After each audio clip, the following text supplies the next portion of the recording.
लक्ष्मणजी, सुरेशजी र यो कार्यक्रममा सहभागी हुनुहुने सबै भगवानका भक्त मित्रहरूलाई म आचार्य चूडामणि यहाँहरूलाई यो प्रातःकालीन अभिवादन, good morning, happy merry Christmas आदि इत्यादि सबै तरहका सान्दर्भिक शब्दहरू, शब्द सुमनले यहाँहरूलाई स्वागत गर्दछु। आउनुहोस्, अब आजको शनिबार हामीले सुन्दै आएको हठ योग प्रदीपिका नामक ग्रन्थबाट केही कुराहरू योगसँग सम्बन्धित शास्त्रीय विषय लिएर म उपस्थित भएको छु। संयोगवश आज एकैछिन म ढिलो भएँ, तमाम तरहका कारण व्यवधानहरूले गर्दा म यसका लागि क्षमा प्रार्थी छु। मित्रहरू, आज हामी पद्मासनसँग सम्बन्धित केही विषयहरू यहाँहरू समक्ष राख्ने कोसिस गर्दैछौँ। हाम्रो पाठ पढ्दै जाँदा हामी पद्मासनका बारेमा जान्ने सुन्ने समय सन्दर्भ उपस्थित भएको छ। योभन्दा अगाडि हामीले सिद्धासनका बारेमा पढ्यौँ, सुन्यौँ, जान्यौँ। सिद्धासन जो सबै आसनहरूमा अत्यन्तै राम्रो आसनको रूपमा लिइएको छ र यो हठ योग प्रदीपिकामा यसका लेखक स्वामी आत्मारामजी अरू आसनहरूलाई त्यति धेरै चर्चा नगरिकन, धेरै नबोलिकन सिद्धासनका बारेमा भने प्रशस्तै बोल्नु भएको हामीले पायौँ, देख्यौँ। र न आसनम सिद्ध सदृशम न कुम्भ केवल उपमः न खेचरी समामुद्रा ननाद सदृशो लयः इत्यादि भनेर सिद्धासनको अत्यन्तै ठुलो महिमा यहाँ वर्णन गरियो। अब भने पद्मासनको पालो आएको छ। पद्मासन यहाँहरूले सुन्नुभएको छ, जान्नुभएको पनि होला। धेरैले यो गर्नुहुन्छ। अभ्यास गर्नेहरूका लागि यो धेरै कठिन पनि हुँदैन। खुट्टामाथि खुट्टा थापेर डबल खुट्टा खाप्नु पर्दा अलि अभ्यास नभएकाहरूलाई अलिकति असजिलो अनुभव हुन्छ, तर पनि यो अभ्यास गर्दै जाँदा त्यति असजिलो छैन। अब यहाँनिर पद्म प्लस आसन बराबर पद्मासन यसरी शब्द बनेको छ। पद्म शब्दको अर्थ हुन्छ कमलको फूल। कमलको फूल वाला आसन भन्नेलाई यहाँ लोटस पोज भनेर पनि यो आसनको अङ्ग्रेजी नामकरण देखिन्छ। यसै गरी यो श्लोकलाई हाम्रो हठ योग प्रदीपिकाका लेखक स्वामी आत्मारामजी कसरी भन्दै हुनुहुन्छ यसलाई हेरौँ। वामोरु परिदक्षिणं च चरणं संस्थाप्य वामं तथा दक्षोरु परिपश्चिमेन विधिना धृत्वा कराभ्यां दृढम् अंगुष्ठौ हृदये निधाय चिबुकं नासाग्रमालोकयेत् एतद् व्याधि विनाशकारी यमिनां पद्मासनं प्रोच्यते। अर्थात वाम उरु उपरि दक्षिणं च चरणं संस्थाप्य, देब्रे साप्रा माथि दाहिने खुट्टा लगेर राख्नुहोस्। देब्रे साप्रा माथि दाहिने खुट्टालाई लगेर राख्नुहोस्। वामम च तथा, अनि देब्रे खुट्टालाई पनि दाहिने साप्रा माथि लगेर राख्नुहोस्।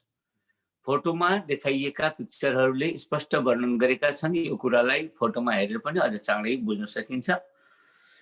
अनि त्यसै गरी दक्षोरु परिपश्चिमेन विधिना धृत्वा कराभ्यां दृढम्। अब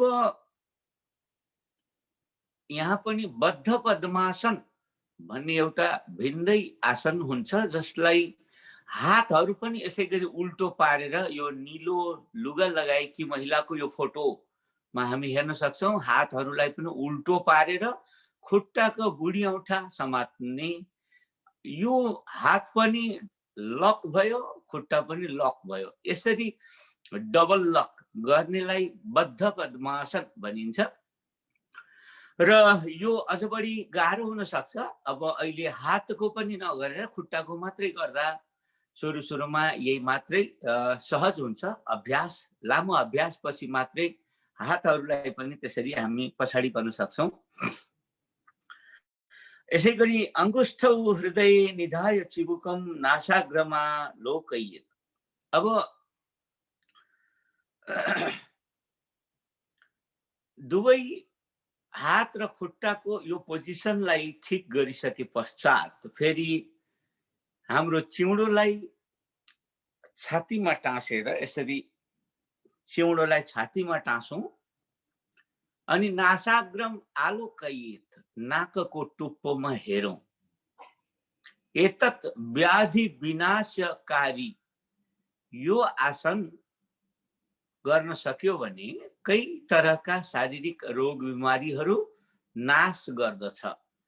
यमिनाम, यमिनाम अर्थात् यम नियम इत्यादि जो माथि 10 अनुशासन बताइयो, त्यो यम नियमका अनुशासन गर्ने मित्रहरूले, त्यस्ता योगीहरूले पद्मासन गर्ने र यस प्रकारको यम नियमको पनि पूरा आसन अनुशासनलाई फलो गर्ने, पालन गर्ने त्यस्ता व्यक्ति, त्यस्ता योगीहरूका लागि व्याधि विनाशकारी पद्मासनम, यो पद्मासन नामको आसन अनेक तरहका रोग आदिलाई शान्त गर्नमा अत्यन्तै उपयोगी हुनेछ भनेर भनिएको छ।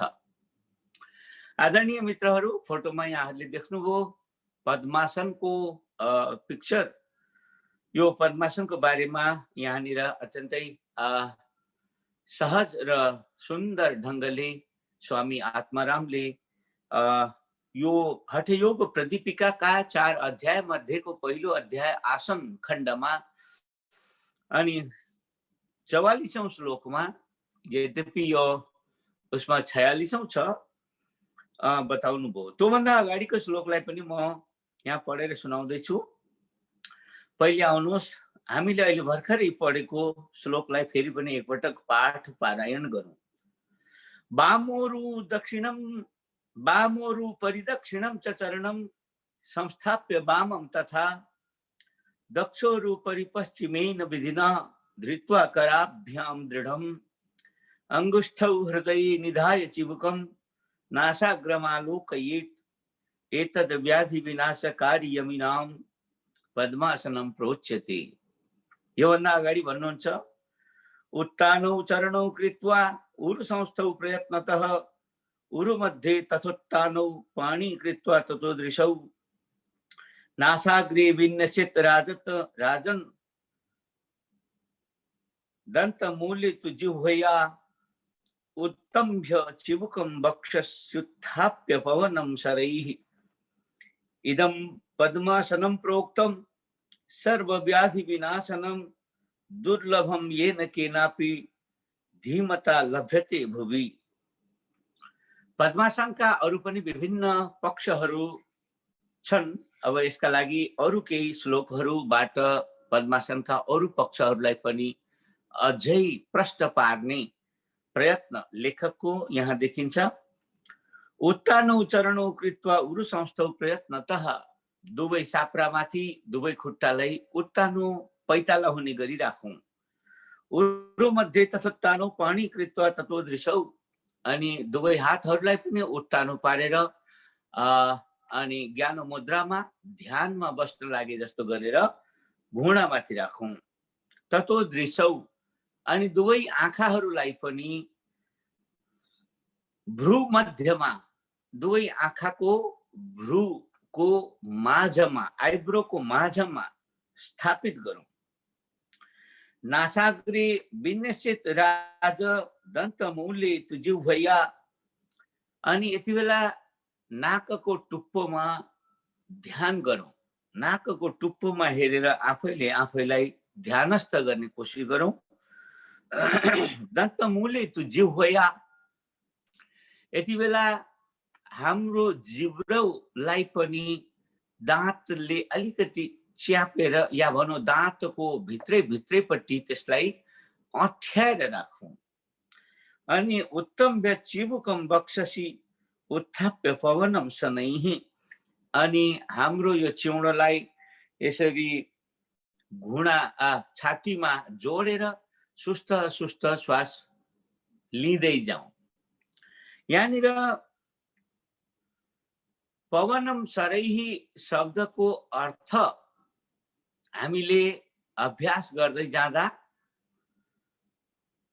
यो जोडेको चिउँडोलाई फेरि सास लिने बेलामा माथि उठाउने, सास छोड्दै जाँदा फेरि पनि चिउँडोलाई छातीमा जोड्ने, यस प्रकारको अभ्यासलाई यहाँ भन्न खोजिएको छ। उत्तम्भ्य चिबुकम बक्षसि उत्थाप्य पवनम शनैः इदम पद्मासनम प्रोक्तम। यो पद्मासन भनियो, यो आसनलाई पद्मासन भनिन्छ। सर्व व्याधि विनाशनम, यसले सबै तरहको रोग व्याधिलाई नाश गर्दछ।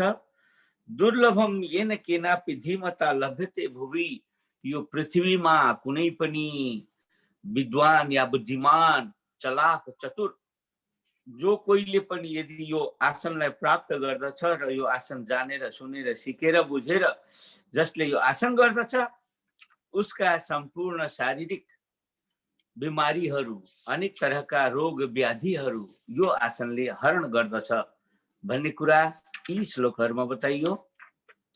आदरणीय मित्रहरू, म यसलाई पनि फेरि पाठ पढेर सुनाउँदै छु। उत्तानौ चरणौ कृत्वा उरु संस्थौ प्रयत्नतः, प्रयास पूर्वक अलिकति जोड लगाएर, किनकि सुरुमा यो बडा गाह्रो हुन्छ। उत्तानौ चरणौ, दुवै खुट्टालाई दाहिनेलाई देब्रे साप्रामाथि, देब्रेलाई दाहिने साप्रामाथि उत्तानो पारेर राखौं। उरु मध्ये तथोत्तानौ पाणी कृत्वा ततो दृशौ, अनि घुँडामाथि त्यस्तै गरेर हातहरूलाई पनि राखौं, उत्तानो हात राखेर। अनि ततो दृशौ, आँखाहरूलाई पनि त्यही अनुसार भ्रू मध्यमा या नासाग्रमा टिकाउँ र ध्यान गरौँ।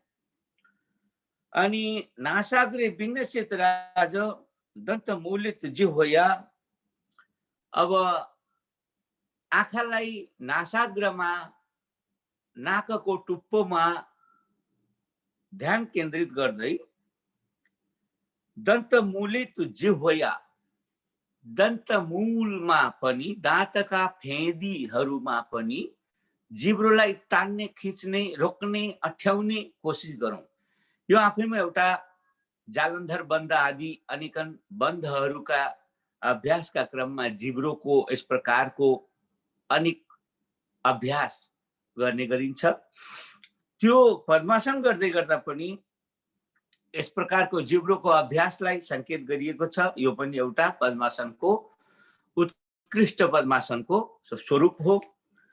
उत्तम्भ्य चिबुकम बक्षसि उत्थाप्य पवनम शनैः, यसरी जब हामीले यो चिउँडोलाई छातीमा जोडेर राखिन्छ त्यति बेला श्वास रोक्ने या बाहिर छोड्ने या बाहिर छोडेर बाहिरै रोक्ने।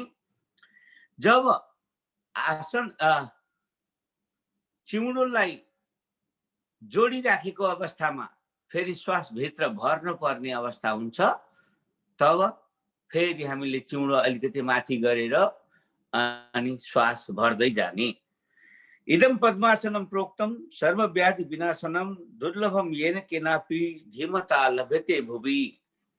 यो पद्मासन कुनै पनि विद्वान बुद्धिमानले प्राप्त गर्दछ पृथ्वीमा भने, र यसले अभ्यास गर्दछ भने उसका सकल रोग नाश हुन्छन् भन्ने सम्मका कुरा यो पद्मासनसँग सम्बन्धित स्वामी आत्मारामजीले यी श्लोकहरू मार्फत बताउँदै हुनुहुन्छ।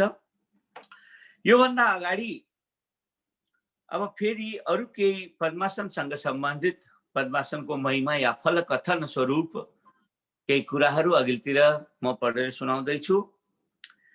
कृत्वा सम्पुटितौ करौ दृढतरम बद्ध्वा तु पद्मासनम गाढं वक्षसि सन्निधाय चिबुकम ध्यायंश्च तच्चेतसि बारं अपानमूर्धमनिलं प्रोत्सारयन् पूरितं न्यंचन् प्राणमुपैति बोधमतुलं शक्ति प्रभावान् नरः। यो आसनको अरू पनि धेरै प्रकारका गर्ने विधि र फाइदाहरूलाई यो श्लोकमा लेखक आत्मारामजी स्वात्मारामजी संकेत गर्दै हुनुहुन्छ। कृत्वा सम्पुटितौ करौ दृढतरम, दुवै हातलाई सम्पुटित अर्थात् एउटालाई अर्को हातमा, एउटालाई अर्को दिशामा, अर्कोलाई अर्को दिशामा, यो बद्ध पद्मासनलाई संकेत गर्न खोजिएको छ।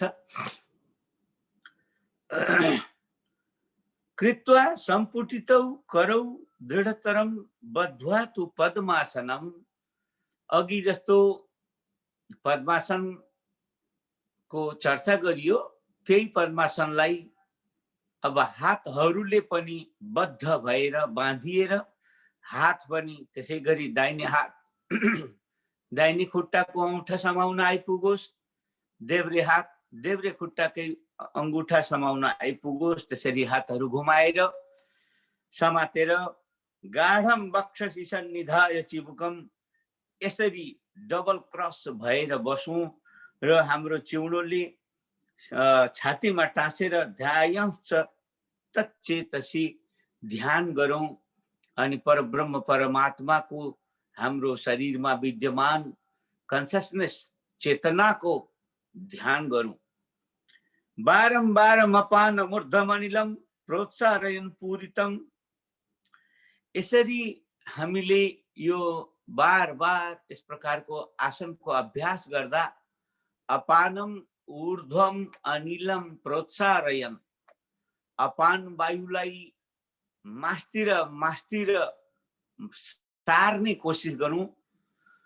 न्यञ्चन प्राणमुपैति बोधमतुलम शक्ति प्रभावान नरः, यसरी प्राणको सञ्चार गर्दै जाँदा प्राणम उपैति बोधम अतुलम, यो प्राणमा हामी भित्र रहेको प्राण शक्तिमा अझ धेरै कति हो शक्ति वृद्धि हुन्छ, प्राण शक्ति वृद्धि हुन्छ।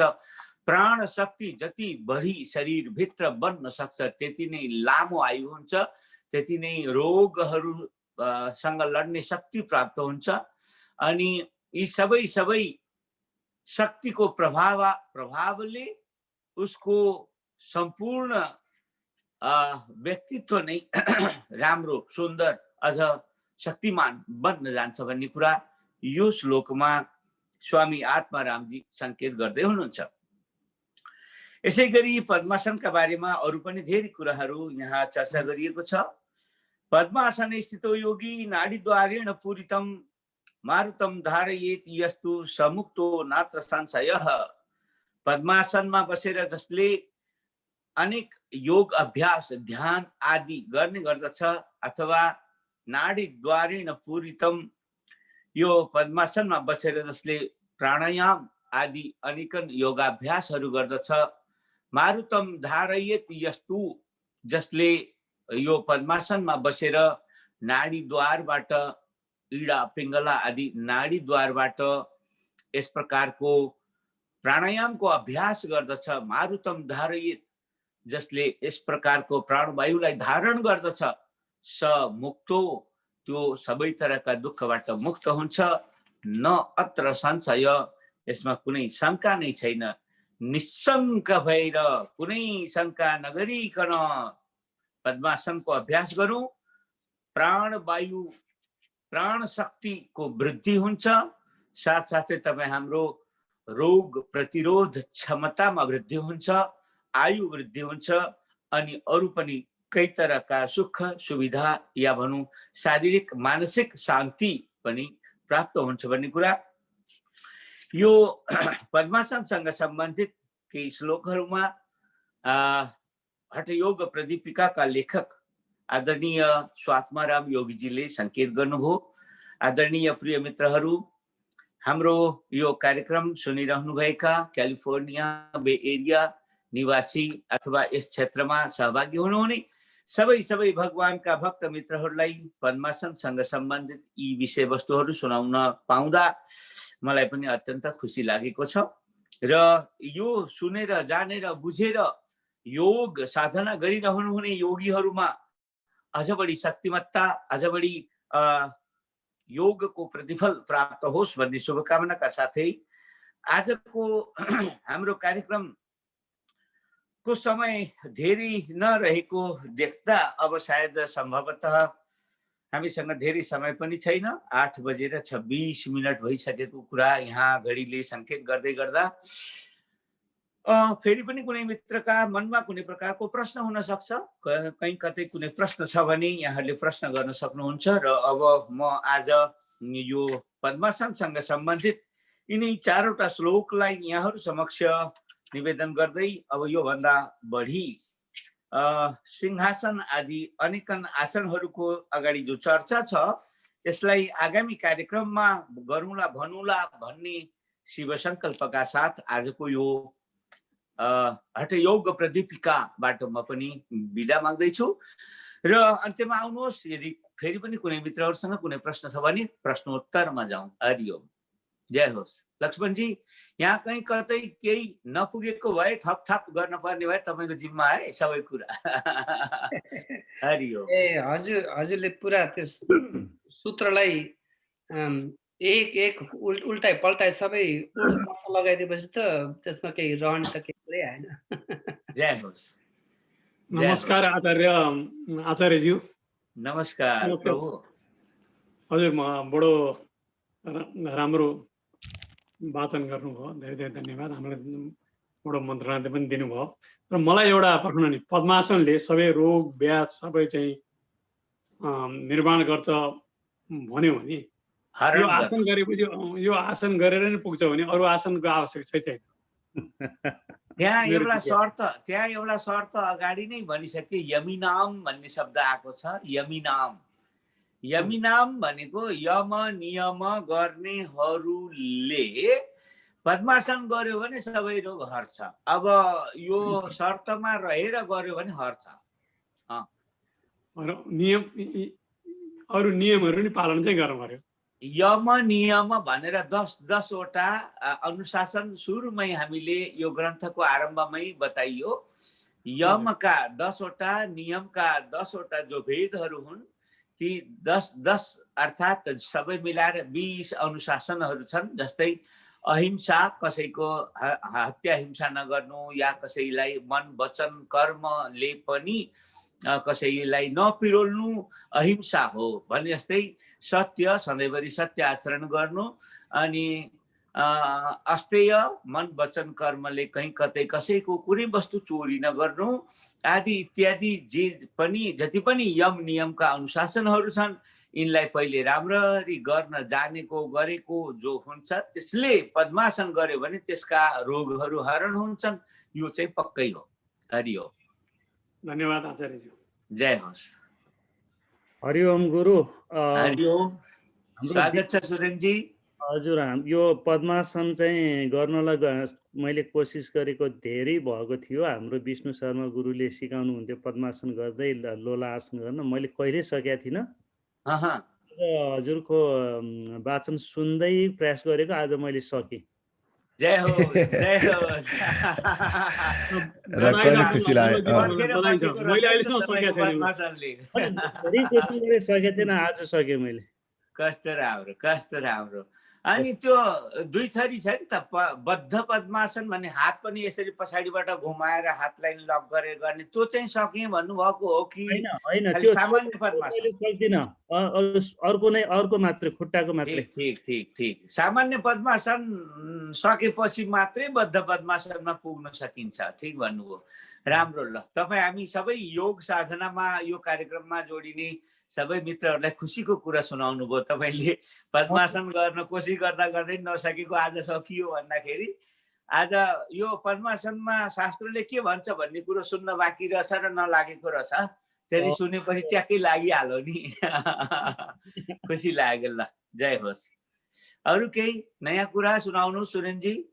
मेरो खासै नयाँ कुरा त केही छैन। अब यो एउटा कुरा चाहिँ अस्ति नै पनि तपाईँ गुरुले सुखासनको कुरा भन्नुभयो। मैले त्यतिखेर पहिला राम्रोसँग नबुझिरहेको रहेछु। सुखासन पनि के हो भन्ने कसरी गर्ने भन्ने बुझेँ। आज खुसी पद्मासन चाहिँ कम्प्लिट मैले एक किसिमको पद्मासन चाहिँ गर्न सकेँ। ठिक। अब पद्मासन धेरै राम्रो आसन मानिन्छ। अनि यो खास गरिकन ध्यान गर्नका लागि पनि पद्मासन निकै राम्रो मानिन्छ। यसले मेरुदण्डसँग सम्बन्धित, अब त्यहाँ सकल रोग नाश गर्छ भनेको छ। सकल रोगमा धेरै कुराहरू पर्छन्। मेरुदण्डसँग सम्बन्धित अनेक तरहका रोग अनि दिशा पिसाब उत्सर्जन गर्ने अङ्गहरूमा लाग्ने रोग अनि खुट्टाहरूमा, जोइन्टहरूमा, अनि गएर तपाईँको घाँटी गर्दनमा लाग्ने रोग लगायतका धेरैभन्दा धेरै व्याधिहरू पद्मासन गर्नाले शान्त हुन्छ भनिन्छ। तसर्थ अब यहाँ संक्षेपमा सबै रोग भनेर शास्त्रकारले, शास्त्र लेख्न त धेरै बोल्नु हुँदैन नि त, त्यही भएर थोरै बोलेरै शास्त्रकारले आफ्नो कुरा सकिदिनु भयो। सबै रोग नाश हुन्छ भने जस्तै यसले धेरैभन्दा धेरै रोग व्याधि बिमारी ठिक गर्छ। हाम्रो चिन्काजी दाइले त्यसमा हो कि होइन भने जस्तो कुरा गर्नुभयो।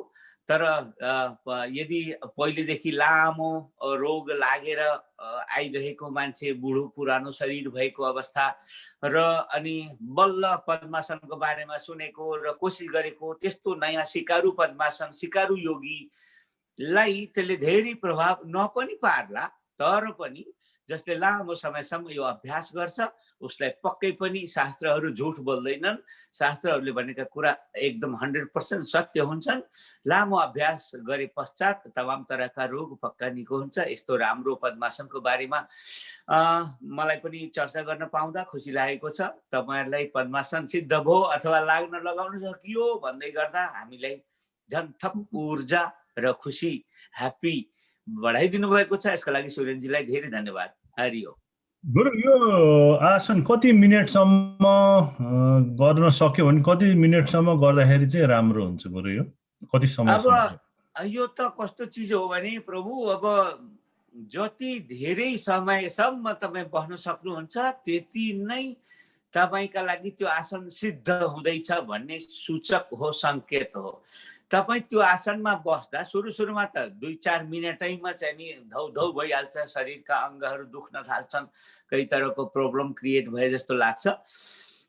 तर आसन, कुनै पनि आसनको तात्पर्य के हो भने त्यो आसनमा जति बेर बस्यो भने तपाईँलाई कोही प्रब्लमै छैन, बसिरहन सक्नुहुन्छ भन्ने नभएसम्म आसन सिद्ध हुँदैन। आसन सिद्ध नभइकन तपाईँले त्यसबाट पाउने फ्रुट जो हो, फल जो हो, त्यो पाइँदैन या प्रशस्त पाइँदैन या तपाईँ हामीले चाहे जति पाइँदैन। तसर्थ तपाईँ कति बेर बस्न सक्नुहुन्छ त्यसमा यो सबै सिद्ध हुने या नहुने कुरा निर्भर गर्छ। तपाईँ घन्टौँसम्म बस्दा पनि कोही प्रब्लमै छैन। जुन आसनमा पनि तपाईँ घन्टौँ बस्न सक्नुहुन्छ, अथवा घन्टौँ भनेर घन्टा नभने पनि तपाईँ 15 मिनट, 20 मिनट अथवा लामोभन्दा लामो समय तपाईँ बस्न सक्नुहुन्छ भने तपाईँलाई यो आसन सिद्ध भयो। आसन सिद्ध हुन साथ त्यो आसन सिद्धिबाट प्राप्त हुने जे पनि लाभहरू हुन् ती सबै तपाईँलाई लाभ हुन थाल्दछन्। तसर्थ यो 1 मिनट बस्नु, 2 मिनट बस्नु, आधा मिनट बस्नु यस्तो होइन। कति बेर बस्न सक्नुहुन्छ। स्थिर सुखम आसनम, महर्षि पतञ्जलिको परिभाषामा आसनको परिभाषा हो स्थिर रहिरहन सक्ने, सुखपूर्वक बनिरहन सक्ने जो पोजिसन हो त्यसको नाम आसन हो। त्यसमा हुनाले तपाईँ त्यो आसनमा बस्दा स्थिर रहिरहन सक्नु पर्यो, सुख मानिरहन सक्नु पर्यो। त्यो सुख अनि त्यो स्थिरता जबसम्म बनिरहँदैन तबसम्म तपाईँको आसन अझै कम्प्लिट भएको छैन, अझै पाकेको छैन, अझै आसन सिद्ध भएको छैन, अझै यो आसन सिद्ध भएर प्राप्त हुने फलहरू पुरा पाउन योग्य भएको छैन भनेर बुझ्नुपर्छ। हरिओम। कुन मित्रले यो प्रश्न गर्दै हुनुहुन्छ कृपया हजुरको शुभ नाम?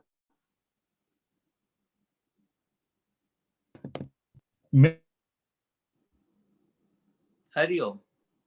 मेरो विजय लामा गुरु, विजय लामा। ए विजयजी, ल मैले हजुरको प्रश्नको उत्तर दिएँ भन्ने लाग्छ। अब पुरा भयो भने नभए यहाँहरूले अरू पनि थप क्वेसन गर्न सक्नुहुन्छ। हस् गुरु, यो चाहिँ पछि गर्छु, बाँकी चाहिँ। हस्, धन्यवाद। अरू कुनै मित्र हुनुहुन्छ कि? गुरुदेव नमस्कार। असाध्यै सरल र निकै प्रष्ट हुने गरी हजुरले जुन व्यक्त गरिदिनु भयो, धेरै धेरै धन्यवाद छ। म त एकदम खुसी लागेको छ। जय होस्, जय होस्। अब सम्भवतः आज अरू यहाँभन्दा धेरै प्रश्नोत्तर नहोला जस्तो सङ्केत पनि देख्दैछु म। तसर्थ आजको कार्यक्रमलाई यही पूर्णता मन्त्र पाठसँगै पुरा गरौँ, होइन सुरेशजी? हस् हस् हस्, जय होस्। ओम पूर्णमदः पूर्णमिदं पूर्णात् पूर्णमुदच्यते पूर्णस्य पूर्णमादाय पूर्णमेवावशिष्यते। ओम शान्तिः शान्तिः शान्तिः। हरिः ओम। सबैलाई फेरि पनि धन्यवाद, फेरि पनि नमस्कार, गुड मर्निङ। नमस्कार अनि गुरु यो मेरी चुडामणिज्यू, क्रिसमसको आचार्यज्यू, अनि ह्यापी न्यू इयरको सबै सबै उपस्थितहरूलाई शुभ दिन रहोस्। जय होस्। हजुर हस् ल ह्यापी मेरी सबैजनालाई Christmas, happy new year. Happy Christmas, happy new year. मेरो एउटा सूचना छ हजुर जानुभन्दा अगाडि। न्यू इयरको दिन शुक्रबारको दिन बिहान 7 बजे मेरो क्लासको सट्टा गुरु चुडामणि भन्नु आयो। हाम्रो त्यो पनि बिर्सिन्छ, मेरो 2टा गुरु छन्, चुडामणि 2टा हुन्। अनि शुक्रबारको दिन न्यू इयरको 1 तारिक पर्छ। शुक्रबार बिहान 7 बजे मेरो क्लास हुन्थ्यो नि, मैले गर्ने गर्थेँ। त्यसमा चाहिँ गुरु चिन्तामणि योगी आउँदै हुनुहुन्छ। उहाँले उहाँको प्रवचन हुनेछ, भर्खरै मलाई कन्फर्म भयो। अनि त्यसपछि उहाँको क्लास सकेपछि समय रहेछ भने योग गरौँला, होइन भने त्यो दिन चाहिँ अलिकति मग्न रूपमा के अरे ज्ञान गङ्गा बगाउँ, नयाँ वर्षको दिन त्यसरी सुरुवात गरौँ भन्ने। स्वागत छ योगीजीलाई, स्वागत गरौँ। जय होस्। हजुर हस् ल धेरै धेरै धन्यवाद छ। त्यो मनमा राख्नु होला र न्यू इयर मनाउने बाहनामा नबग्नु होला, नबहनु होला भन्छ नि, के भन्छ, बगेर बिहान भोलि बिहान उठ्नै नसक्ने स्थिति हुन्छ नि कहिलेकाहीँ। र त्यो दिनलाई यसो क्यालेन्डरमा राख्नु होला भन्न खोजे। कोरोनाले बहनु दिनु यसपालि। नेपालबाटै हो त्यो उहाँ आउनुहुने? हजुर नेपालबाट आउनुहुन्छ। 8 बजे ल्याउन खोजेको थिएँ, नेपालमा 10 कति बज्दो रहेछ राति। अहिले हामीलाई मेन समस्या भनेको लाइटको प्रब्लम भइरहेछ नेपालबाट। आई होप उहाँलाई केही नहोला, केही समस्या। आई होप त्यो जस हामीले होप गर्न सक्छौँ र प्रयास गरिराखौँ है। हजुर हस् ल जय होस्। हर हर महादेव।